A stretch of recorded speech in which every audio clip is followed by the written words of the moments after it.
NSS జాతీయ సమైక్యత శిబిరానికి వాలంటీర్లను శుక్రవారం ఎంజీయూలో ఎంపికను నిర్వహించారు. ఈ సందర్భంగా ఎన్ఎస్ఎస్ కోఆర్డినేటర్ డాక్టర్ మద్దిలేటి మాట్లాడారు. ఎన్ఎస్ఎస్ జాతీయ సమైక్యత శిబిరానికి వాలంటీర్లను శుక్రవారం ఎంజీయూలో ఎంపికను నిర్వహించారు. ఈ సందర్భంగా ఎన్ఎస్ఎస్ కోఆర్డినేటర్ డాక్టర్ మద్దిలేటి మాట్లాడుతూ, భారత ప్రభుత్వ క్రీడలు, యువజనుల సర్వీసుల శాఖ ఆధ్వర్యంలో తెలంగాణ రాష్ట్రంలో జనవరి 14 నుండి 2024 వరకు ఎంఎల్ఆర్ టెక్నాలజీ ఇన్స్టిట్యూట్ హైదరాబాద్ నిర్వహించే జాతీయ సమైక్యత శిబిరానికి 2024 ఉమ్మడి జిల్లా నుంచి అర్హులైన వాలంటీర్లను ఎంపిక చేశారని తెలిపారు.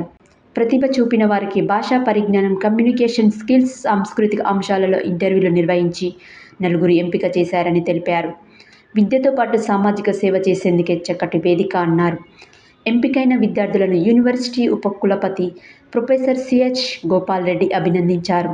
ఈ కార్యక్రమంలో పీఓలు కవిత, అపర్ణ, భావన, కృష్ణ, ఎన్ఎస్ఎస్ కార్యాలయం జూనియర్ అసిస్టెంట్ హరికిషన్ పాల్గొన్నారు.